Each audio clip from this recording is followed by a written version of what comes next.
أما بعد فإخواني في الدين وأخواتي في الله kaum muslimin wal muslimat yang saya cintai dan saya muliakan, rahimani wa rahimakumullah. Semoga Allah subhanahu wa ta'ala senantiasa mencurahkan rahmatnya kepada kita sekalian. Pada kesempatan yang mulia ini insyaallah ta'ala kita akan membicarakan tentang beberapa prinsip keimanan atau pokok keimanan seorang hamba terhadap Rasulullah sallallahu alaihi wa ala alihi wasallam. Pada kesempatan ini insyaallah taala kita akan membahas 4 pokok keimanan terhadap Rasulullah sallallahu alaihi wasallam, di mana 4 pokok ini apabila dilanggar oleh seorang hamba dapat menjerumuskannya ke dalam kekafiran. Prinsip atau pokok yang pertama adalah kewajiban setiap hamba mengimani bahwa Rasulullah sallallahu alaihi wasallam, Nabi kita Muhammad sallallahu alaihi wasallam adalah hamba Allah. Adalah hamba Allah. Maksudnya adalah kita meyakini Nabi kita yang mulia Nabi Muhammad sallallahu alaihi wasallam adalah manusia biasa seperti kita juga. Manusia biasa seperti kita juga. Beliau makan dan minum, beliau butuh untuk menikah dan memiliki keturunan. Tidak ada sedikit pun dalam diri Rasulullah sallallahu alaihi wasallam sifat-sifat rububiyah maupun sifat-sifat uluhiyah. Tidak ada sedikit pun dalam diri Rasulullah sallallahu alaihi wasallam sifat-sifat Allah Subhanahu wa taala. Beliau hanyalah manusia biasa seperti kita juga. Oleh karenanya di dalam Al-Qur'anul Karim, di dalam banyak ayat Allah Subhanahu wa taala menegaskan dan memerintahkan kepada Rasulullah sallallahu alaihi wasallam untuk menyampaikan kepada umat manusia bahwa beliau adalah manusia biasa. Di antaranya firman Allah Subhanahu wa taala, "Qul innama ana basyarum mithlukum." Katakan wahai Muhammad, aku ini hanyalah manusia seperti kalian. Ini perintah Allah dalam Al-Quran kepada Nabi kita yang mulia Nabi Muhammad sallallahu alaihi wasallam. Katakan wahai Muhammad, aku ini hanyalah manusia biasa seperti kalian. Demikian pula Allah mengatakan beliau adalah sebagai hamba. Subhanalladzi asra bi'abdihi lailan. Maha suci Allah yang telah memperjalankan hambanya di waktu malam, yaitu dalam perjalanan Isra Mi'raj. Maka Allah mengatakan beliau adalah hamba. Maha suci Allah yang telah memperjalankan hambanya. Oleh karena itu jemaah sekalian, Rasulullah sallallahu alaihi wasallam tidak sedikit pun memiliki kemampuan untuk memberikan sebuah kemanfaatan kepada kita ataupun menimpakan mudarat ataupun menghilangkan kemudaratan tersebut dari kita. Ini pun diperintahkan oleh Allah dalam Al-Quran untuk dinyatakan kepada umat manusia. Katakan wahai Muhammad, la amliku li nafsi darran naf'an wala darran, la amliku li nafsi naf'an wala darran illa ma sya Allah. Katakan wahai Muhammad, aku tidak memiliki kemampuan untuk memberikan manfaat untuk diriku sendiri, kepada beliau sendiri, ataupun menimpakan mudarat, kecuali yang telah Allah kehendaki. Jadi subhanallah, kepada diri beliau sendiri beliau tidak sanggup memberi manfaat ataupun menimpakan mudarat, kecuali yang telah Allah tetapkan, apalagi kepada orang lain. Makanya jemaah sekalian, Rasulullah sallallahu alaihi wasallam tidak bisa memberikan hidayah kepada sejumlah keluarga beliau yang beliau cintai, bahkan yang telah berjasa besar terhadap beliau, di antaranya kepada Abu Thalib. Abu Thalib sampai mati didakwahi oleh Rasulullah sallallahu alaihi wasallam tapi tidak mau masuk Islam. Maka ketika beliau sangat sedih dengan kematian Abu Thalib, sedihnya karena tidak mau masuk Islam, Allah Subhanahu wa taala menurunkan firman-Nya, "Innaka la tahdi man ahbabta, walakinnallaha yahdi man yasha wa huwa a'lamu bil muhtadin." Sesungguhnya engkau wahai Muhammad tidak bisa memberikan hidayah kepada siapa yang kamu kehendaki. Akan tetapi Allah, dialah yang memberikan hidayah kepada siapa yang Dia kehendaki.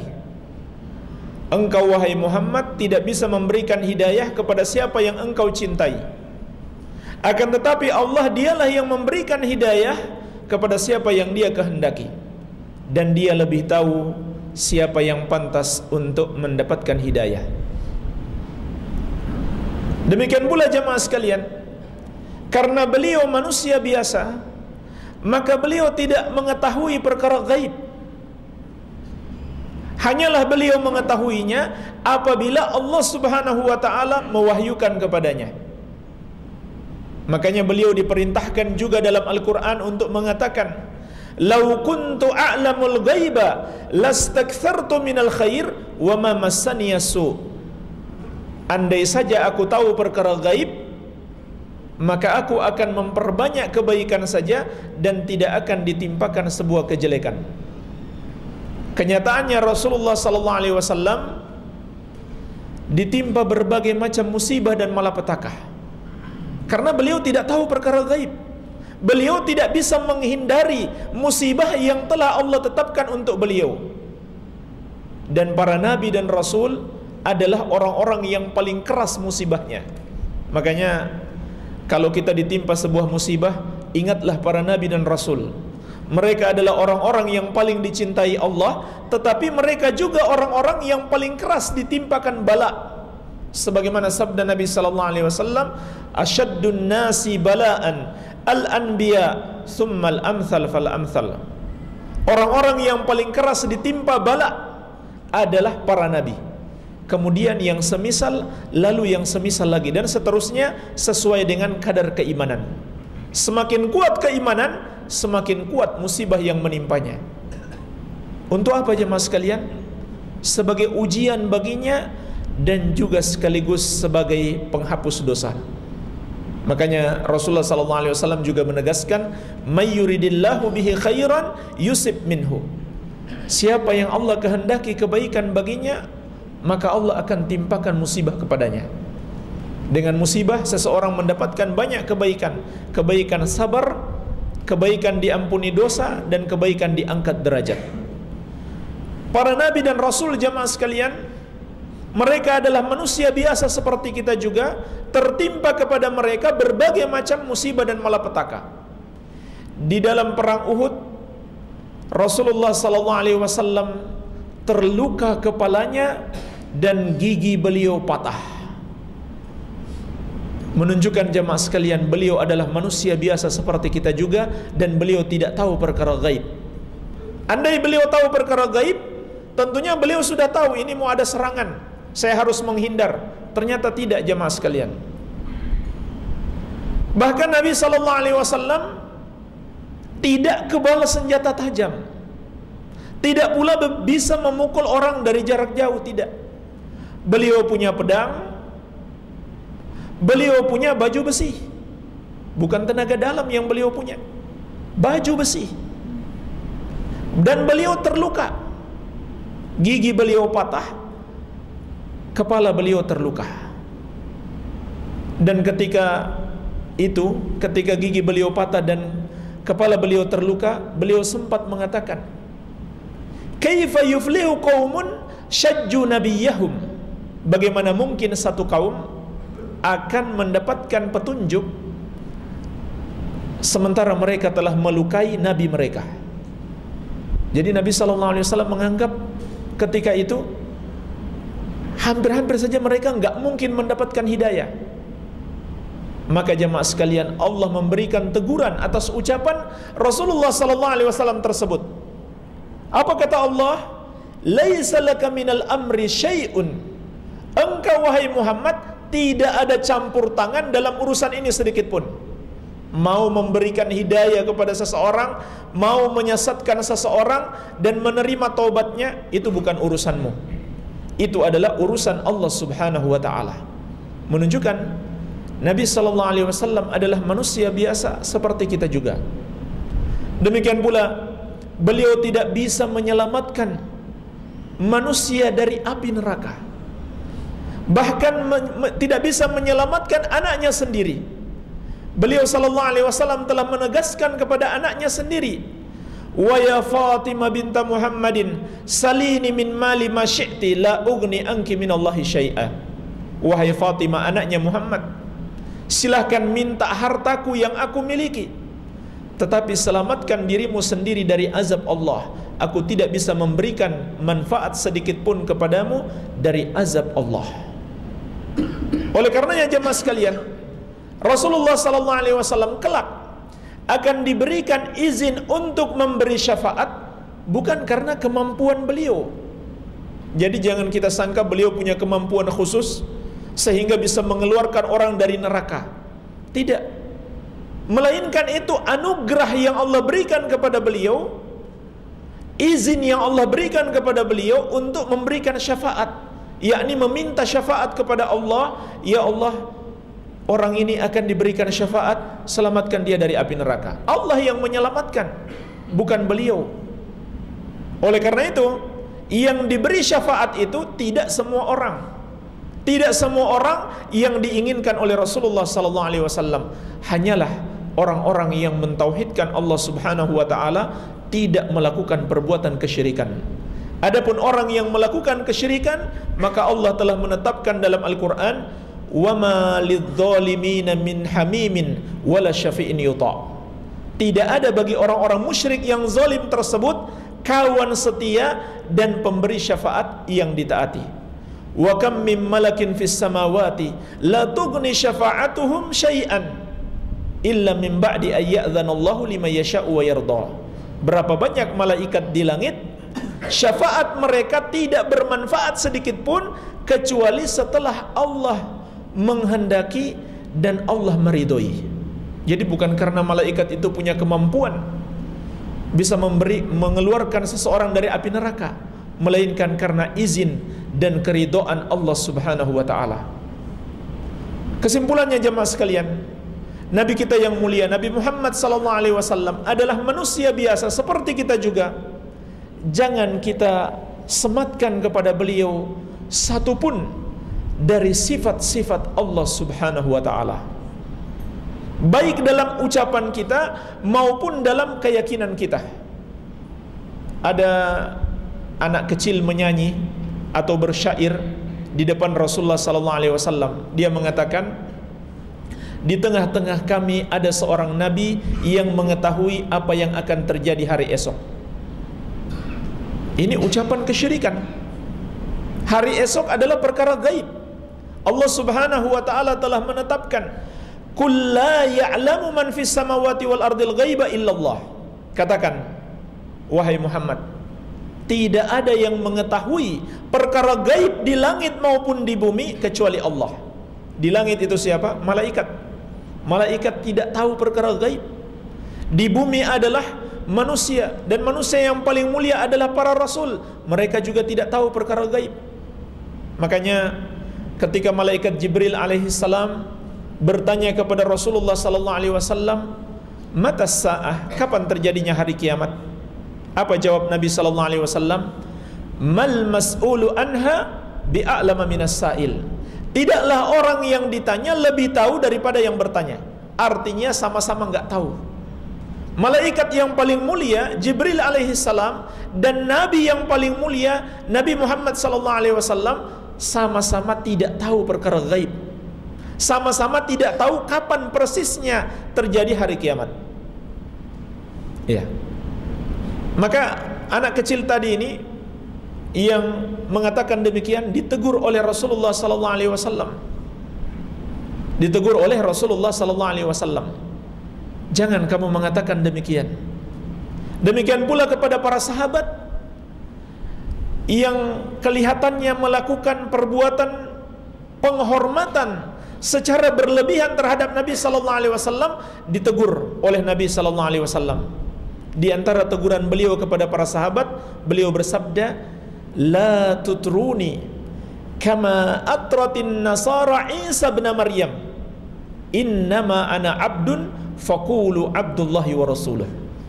Janganlah kalian memuji aku seperti orang-orang Nasrani memuji Isa bin Maryam.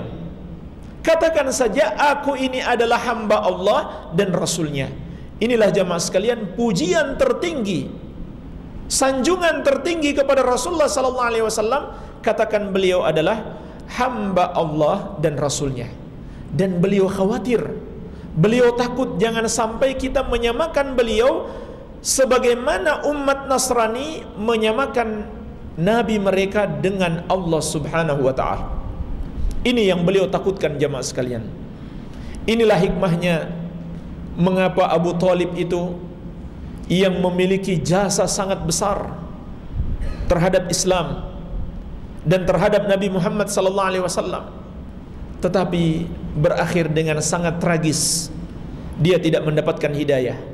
Agar kita bisa mengambil pelajaran, Nabi kita yang mulia Nabi Muhammad sallallahu alaihi wasallam tidak bisa memberikan hidayah walaupun kepada kerabatnya yang terdekat.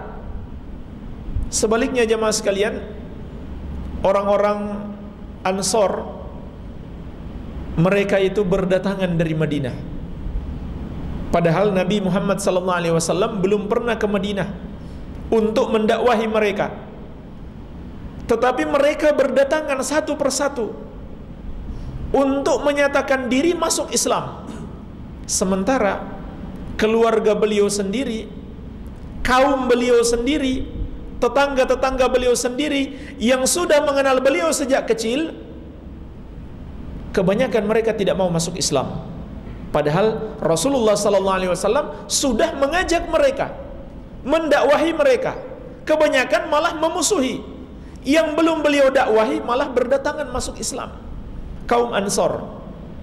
Sampai-sampai disebutkan sebelum Rasulullah SAW datang ke kota Madinah, setiap satu rumah di kota Madinah ketika itu sudah ada minimal satu orang Muslim. Padahal beliau belum pernah ke sana. Menunjukkan jamaah sekalian, Allah yang memberikan hidayah, wa huwa a'lamu bil muhtadin, dan Allah lebih tahu siapa yang pantas untuk mendapatkan hidayah. Iya. Para nabi dan rasul tidak mengetahui perkara gaib kecuali yang telah Allah beritahukan kepada mereka. Sebagaimana firman-Nya, alimul ghaibi fala yudhiru ala ghaibihi ahadan illa man irtada mir rasulin. Allah yang maha mengetahui perkara gaib. Allah tidak memberitahukan perkara gaib kepada seorang pun kecuali kepada para rasul yang telah Allah ridhoi. Kesimpulannya jemaah sekalian, janganlah kita menganggap Nabi kita yang mulia Nabi Muhammad SAW memiliki salah satu dari sifat Allah seperti mengetahui perkara gaib, atau bisa memberi manfaat kepada kita, atau bisa menolak kemudaratan dari kita, atau bisa melindungi kita dari api neraka, atau bisa mendengarkan doa-doa kita. Sama sekali tidak. Rasulullah SAW tidak pernah mengajarkan kepada para sahabatnya untuk berdoa kepada beliau. Tidak ketika beliau masih hidup, tidak pula ketika beliau sudah meninggal dunia. Tetapi yang beliau pesankan kepada mereka adalah, idza sa'alta fas'alillah wa idza sta'anta fasta'in billah. Kalau kamu mau minta sesuatu, mintalah kepada Allah Subhanahu wa taala, dan kalau kamu mau minta pertolongan, mohonlah kepada Allah Tabaraka wa taala. Inilah jamaah sekalian yang dipesankan oleh Rasulullah sallallahu alaihi wasallam kepada para sahabat. Dan apabila Rasulullah sallallahu alaihi wasallam tidak patut kita persekutukan dengan Allah, padahal beliau adalah makhluk yang paling mulia. Rasulullah sallallahu alaihi wasallam adalah makhluk yang paling mulia. Tetapi jamaah sekalian, tetap saja tidak patut untuk kita persekutukan beliau dengan Allah. tidak patut untuk kita sifatkan kepada beliau sifat-sifat Allah. Maka tentu lebih tidak patut lagi orang siapapun selain beliau. Iya kan? Kalau Rasulullah sallallahu alaihi wasallam tidak patut dipersekutukan dengan Allah, selain beliau lebih tidak patut lagi.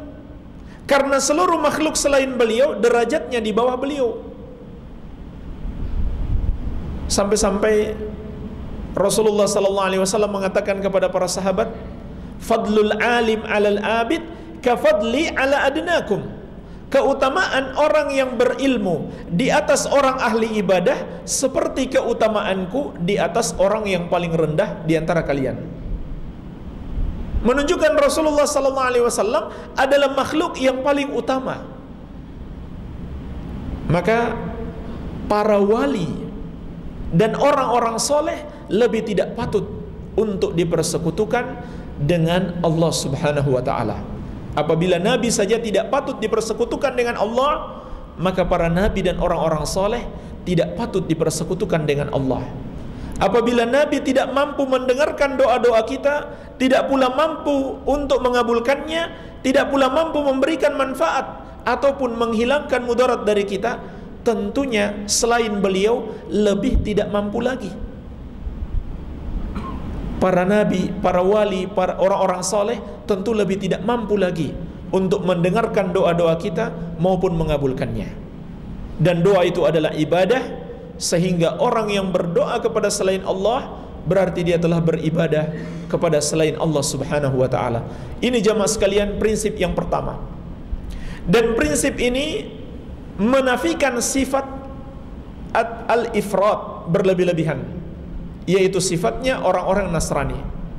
Makanya kalau seseorang punya kecenderungan untuk bersifat gulu, berlebih-lebihan di dalam menghormati Rasulullah sallallahu alaihi wasallam, dia telah mengikuti sifatnya orang-orang Nasrani yang berlebih-lebihan di dalam memuliakan Nabi Isa alaihi salam sampai pada akhirnya mereka menyembah Nabi Isa alaihi salam. Ini prinsip yang pertama dari 4 prinsip yang akan kita jelaskan.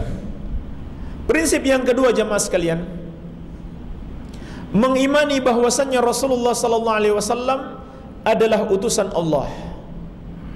Rasulullah artinya walaupun beliau manusia biasa, tetapi kita harus mengimani beliau adalah utusan Allah yang harus dihormati, yang harus dimuliakan, yang mesti dicintai dan diteladani. Jadi beliau manusia biasa, tidak boleh kita anggap memiliki sifat rububiyah maupun uluhiyah.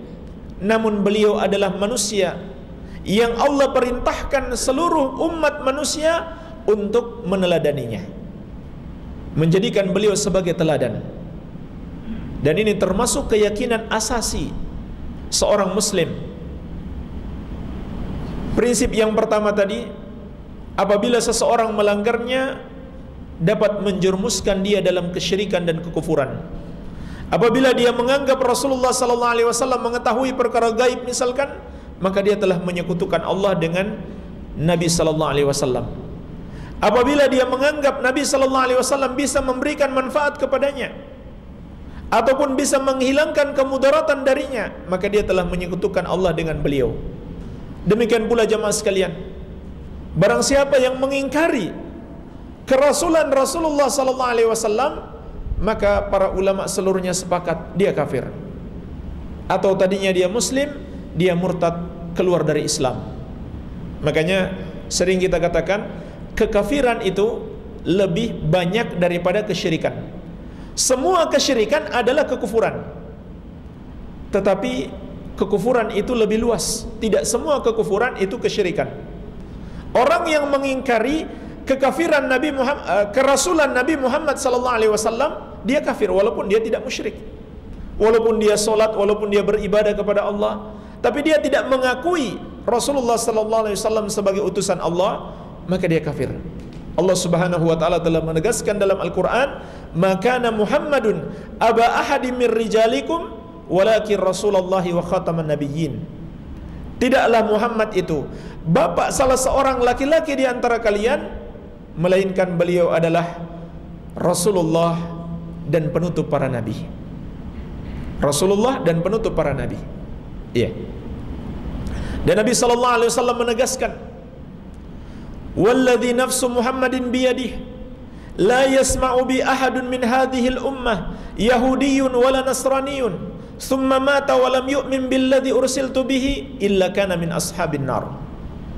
Demi Allah yang jiwaku ada di tangannya, tidaklah seorang pun dari umat ini, apakah dia seorang Yahudi ataukah seorang Nasrani, kemudian dia mati sebelum beriman dengan risalah yang aku bawa, beriman dengan kerasulan Nabi Muhammad sallallahu alaihi wasallam, kecuali dia termasuk penghuni neraka.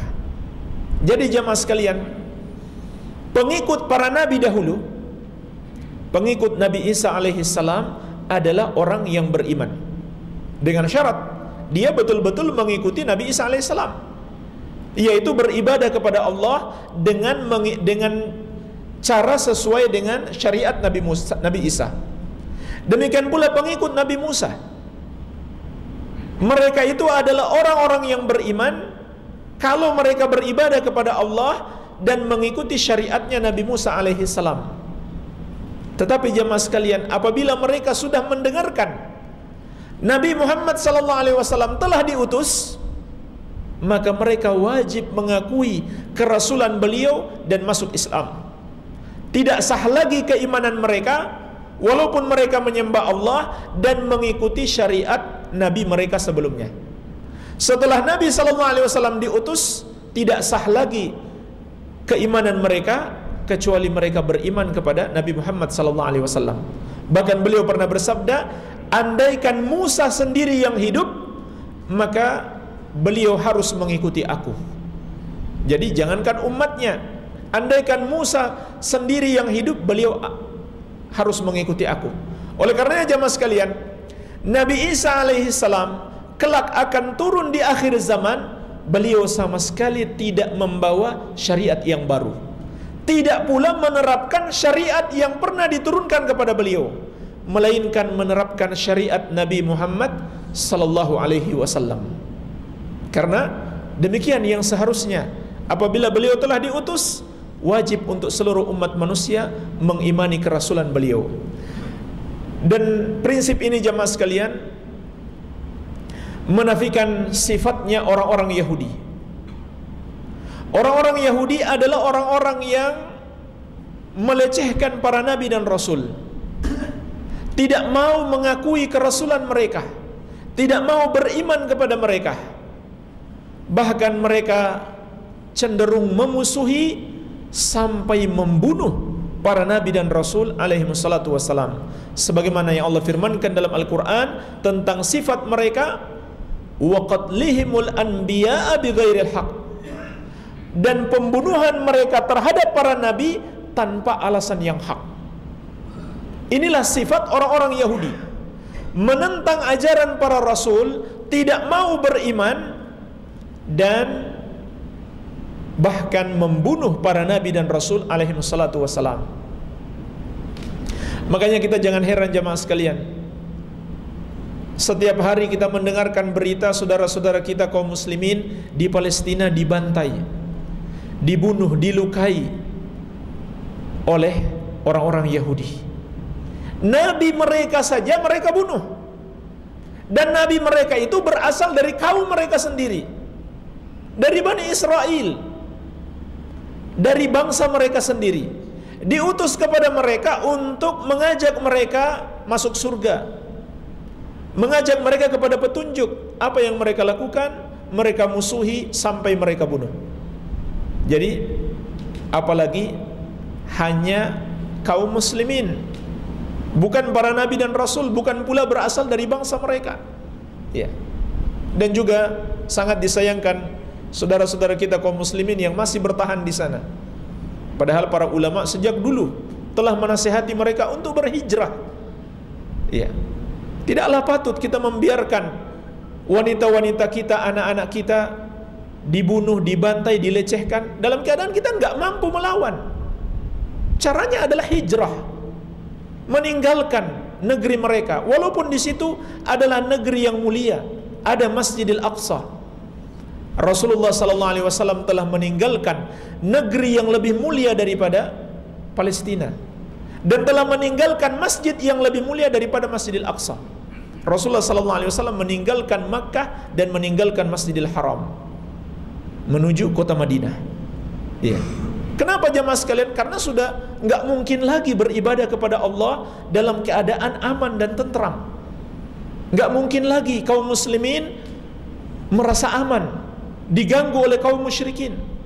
Maka berhijrah jalan yang Allah syariatkan. Iya.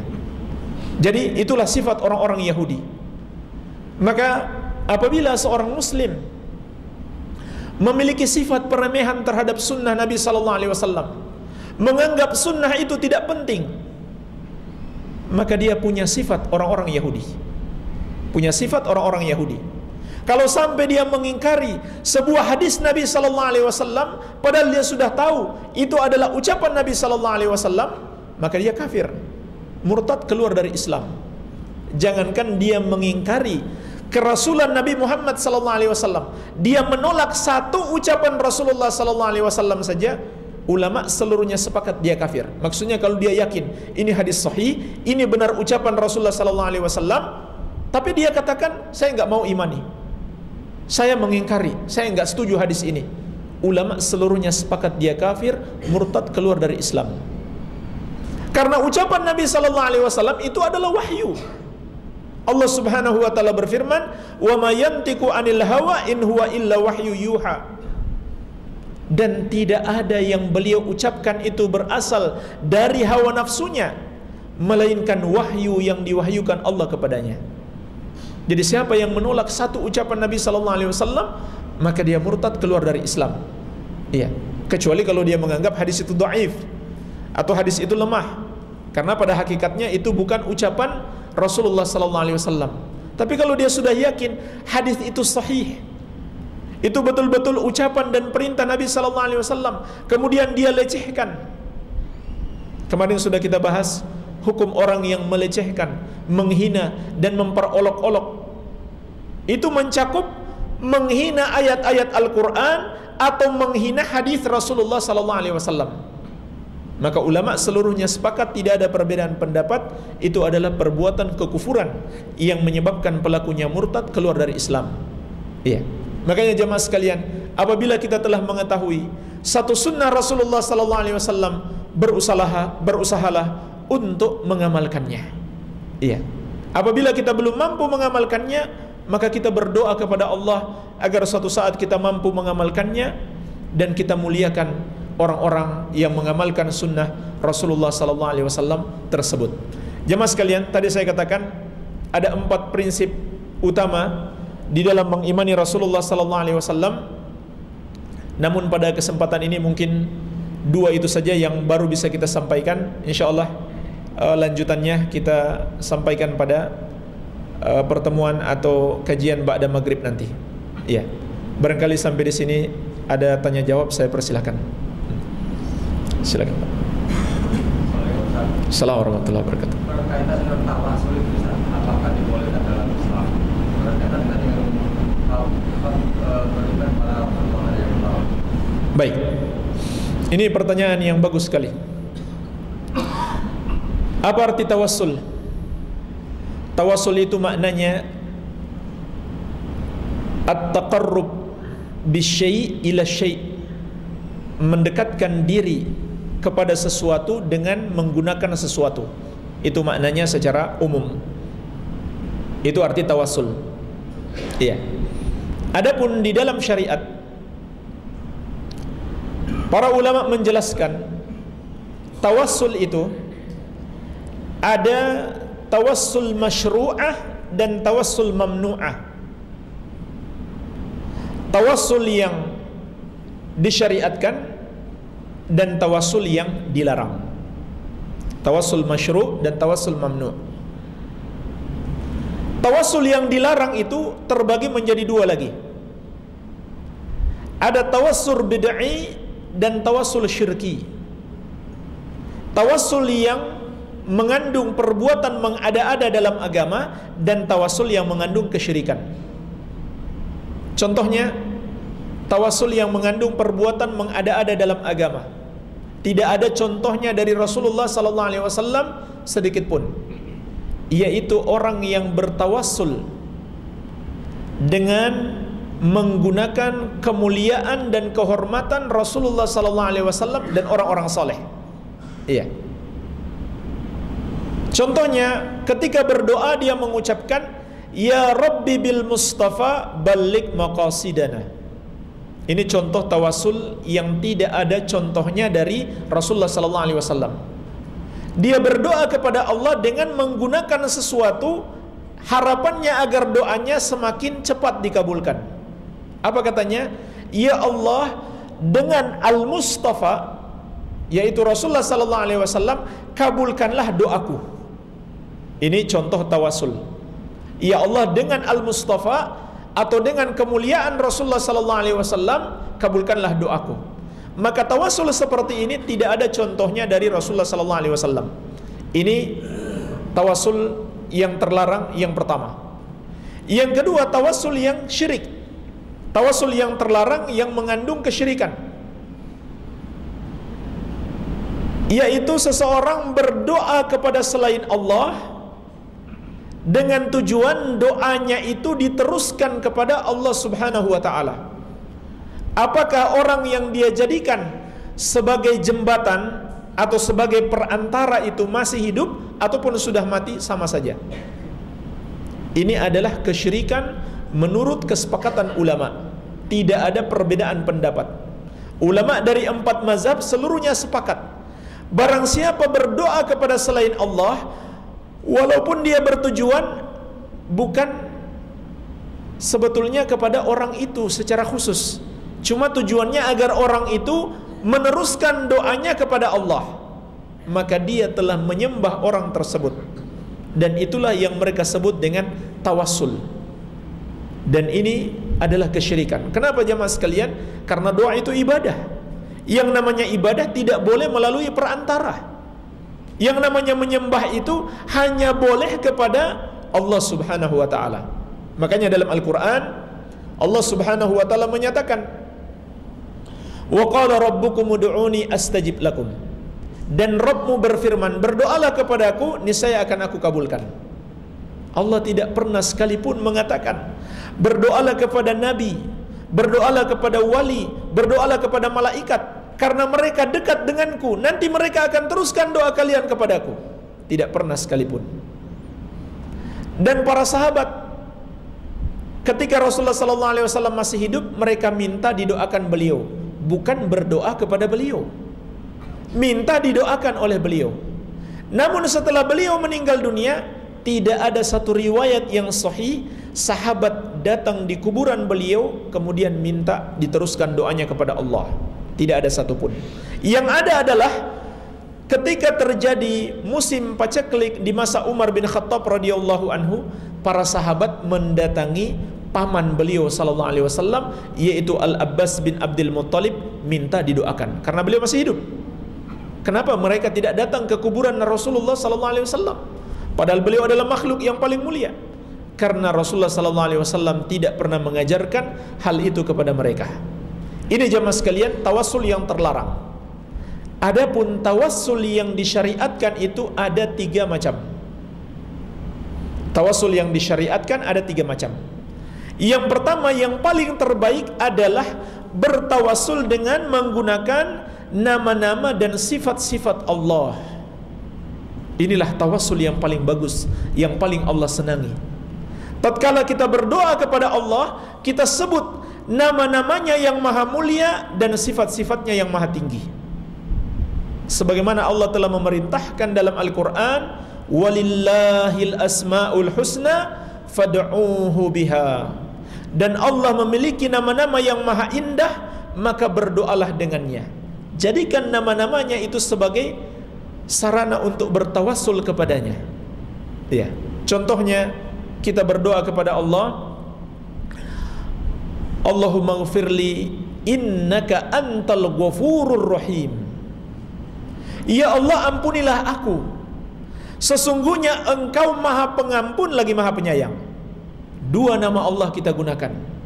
Itu namanya tawassul. Iya. Ya Allah, ampunilah aku, sesungguhnya Engkau Maha Pengampun lagi Maha Penyayang. Itu contoh tawassul dengan nama Allah. Contoh tawassul dengan sifat Allah. Allahumma birahmatika astaghitsu. Ya Allah, dengan rahmatmu aku mohon pertolongan kepadamu. Rahmatmu itu adalah sifat Allah, sifat rahmatnya Allah. Atau minta perlindungan, bertawassul dengan sifatnya. A'udzu bi'izzatillahi wa qudratihi min syarri ma ajidu wa uhadir. Aku memohon perlindungan kepada Allah dengan sifat kemuliaannya dan sifat kekuasaannya dari sesuatu yang aku dapatkan dari bahaya ini dan aku khawatirkan. Ya, a'udzu bi'izzatillahi wa qudratihi min syarri ma ajidu wa uhadir. Ini doa-doa dari Al-Quran dan Sunnah. Kalau kita baca doa-doa Al-Quran dan Sunnah, itu sudah cukup sekali, sangat cukup bagi kita. Iya. Di situ sudah mengandung tawassul yang sangat banyak. Bertawassul dengan nama-nama dan sifat-sifat Allah Subhanahu wa taala. Ini yang pertama. Yang kedua adalah bertawassul dengan menyebutkan amal soleh yang kita lakukan. Contohnya kita mengatakan, Rabbana amanna faghfir lana dzunubana. Wahai Rabb kami, kami telah beriman. Itu amalan yang kita kerjakan. Sebutkan dalam doa kita. Wahai Rabb kami telah beriman, maka ampunilah kami. Iya. Seperti juga kisah 3 orang yang terkurung dalam gua. Mungkin pernah baca ya. Dalam hadis yang sangat panjang, 3 orang ini berjalan kemudian masuk ke gua, lalu batu jatuh dari atas dan menutup pintu gua. Maka kata Rasulullah SAW, mereka berdoa kepada Allah dengan menyebut amal soleh yang pernah mereka lakukan masing-masing. Maka setiap satu berdoa, batu itu bergeser. Batu itu bergeser sampai akhirnya batu itu betul-betul lepas. Ya, betul-betul terbuka dari pintu gua. Iya. Jadi sebutkan amal soleh kita ketika kita berdoa kepada Allah Subhanahu wa taala. Ini namanya tawassul dengan amal soleh. Kemudian yang ketiga, tawassul yang benar itu adalah minta didoakan orang soleh yang masih hidup dan kita sampaikan langsung kepadanya. Ini yang ketiga. Ini tawassul yang disyariatkan. Ya, kita datang ke Pak Kiai, tolong doakan saya. Iya. Pak Kiainya masih hidup. Itulah yang dilakukan para sahabat kepada Rasulullah sallallahu alaihi wasallam. Mereka datang kepada Nabi sallallahu alaihi wasallam minta didoakan, bukan berdoa kepada beliau.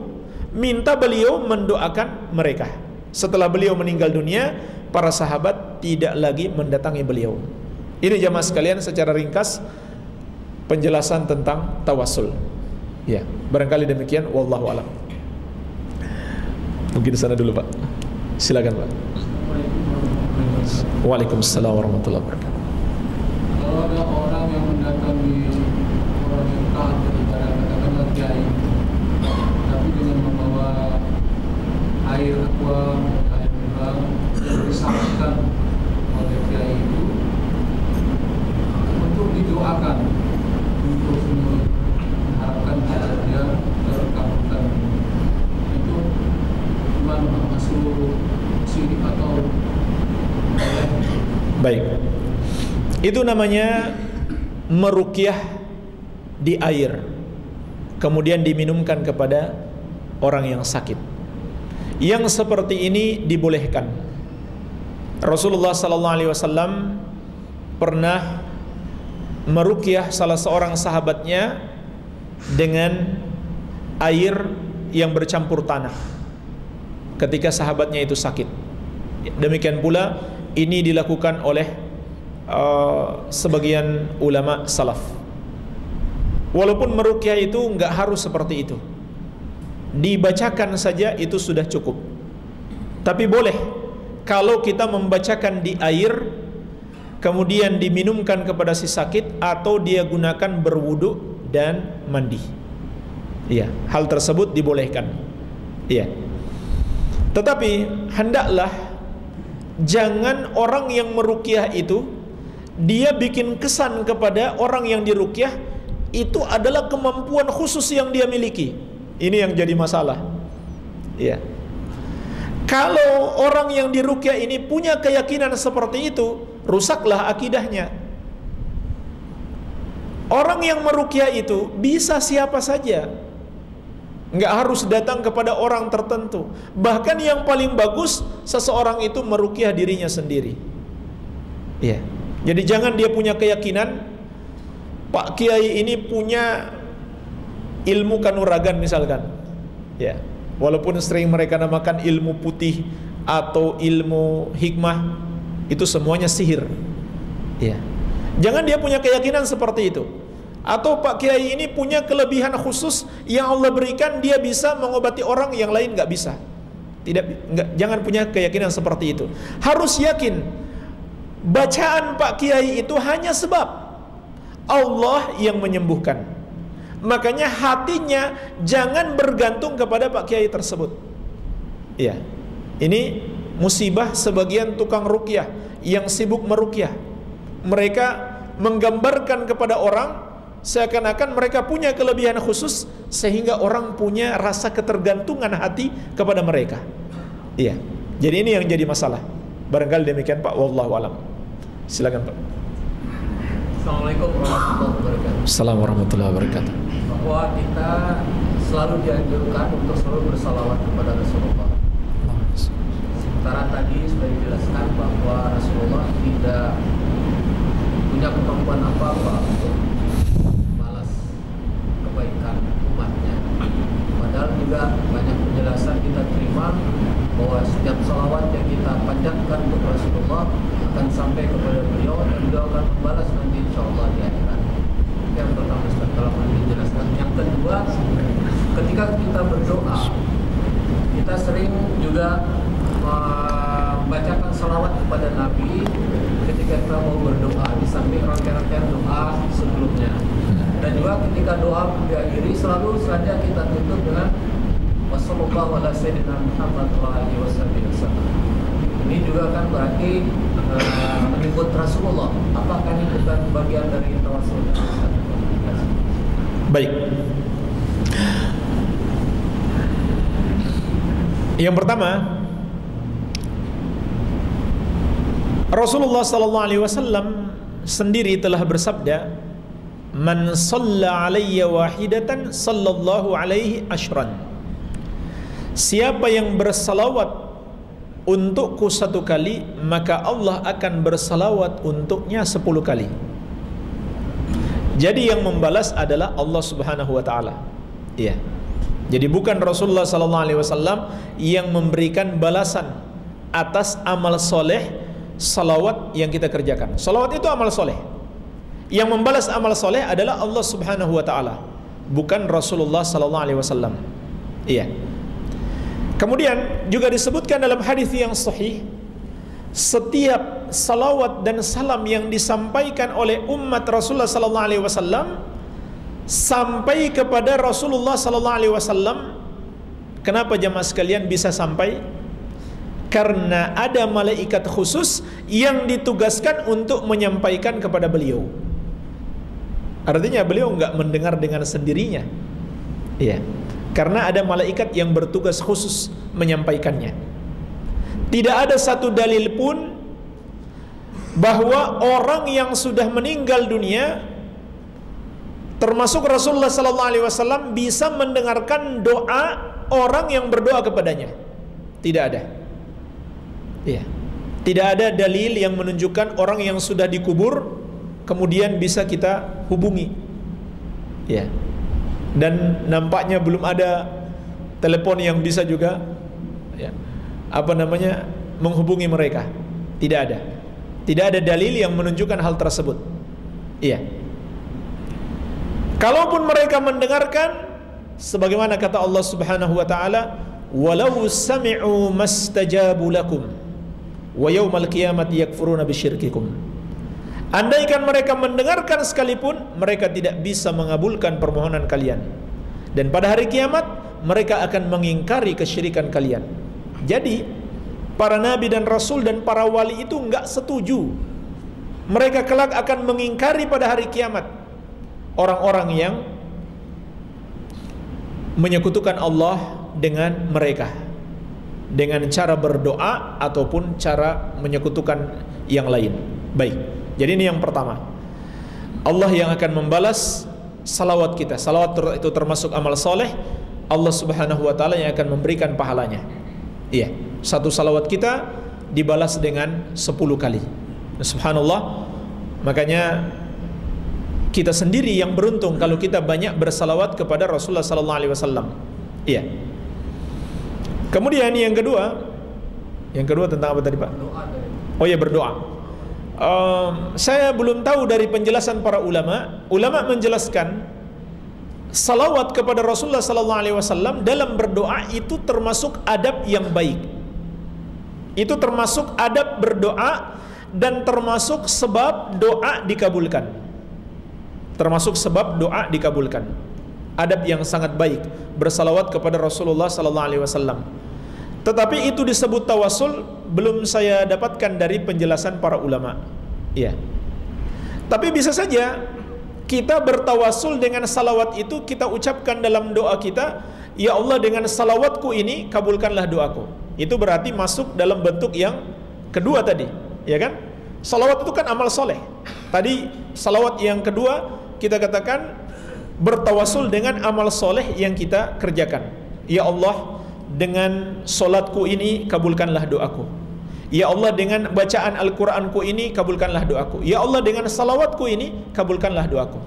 Iya, barangkali demikian, wallahu a'lam.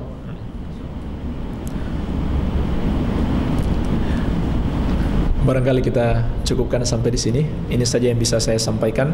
Semoga ada manfaatnya. Lebih dan kurangnya saya mohon maaf. Subhanakallahumma bihamdik, asyhadu an la ilaha illa anta astaghfiruka wa atubu ilaik. Wa sallallahu ala nabiyyina Muhammadin wa alihi wasallam. Walhamdulillahirabbil alamin. Wassalamualaikum warahmatullahi wabarakatuh.